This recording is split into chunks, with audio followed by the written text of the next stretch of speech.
months of relentless bombardment, Israel has killed more than 23,000 Palestinians in the Gaza Strip, an overwhelming majority of them women and children.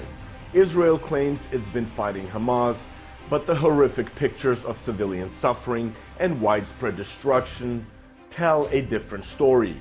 That's landed Israel in the dock of the International Court of Justice, where it faces a case of genocide filed by South Africa. But how difficult will it really be to hold account a nation which has violated multiple UN resolutions and disregarded Geneva Conventions and international law with impunity for decades? I want to emphasize that the ICJ is not a criminal prosecution. It's about preventing and stopping genocide and placing individual responsibility on the community of states to punish those responsible. There's never been a decision from the world's highest court finding Israel responsible for war crimes, let alone crimes against humanity or genocide.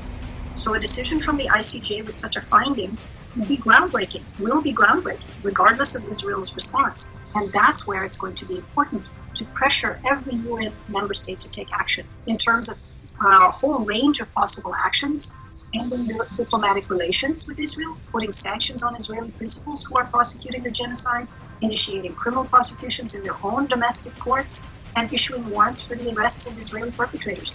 And if the ICJ makes a decision that Israel is engaging in genocide, then it's going to be the obligation of every UN member state to both stop it and to punish it. Given the staggering scale of death and destruction in Gaza, critics have been calling Israel's deadly campaign, quote, the most documented genocide in the world's history.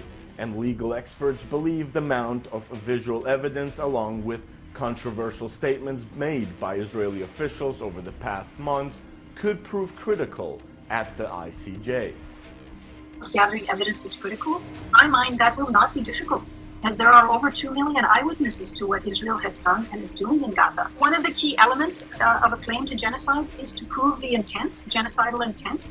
But I think reviewing, and I've read the application very carefully, in this case, I think that is not going to be difficult to prove. But Israeli principals have been very open and public about their intention to destroy Gaza, and to kill as many Palestinians as possible. They have dehumanized them in very clear statements, calling them not human. So I think genocidal intent is not going to be very difficult to prove. I think the biggest challenge is going to be ensuring the safety of witnesses and their ability to present their testimony, and that's going to be another and more complicated matter. So, for example, some of the main currently available witnesses will be doctors, journalists, humanitarian workers, but we know, for example, that many journalists have been killed and even possibly directly targeted. On the other hand, it is possible now to submit testimonies directly online. And so I think technology may well help to make witness statements more available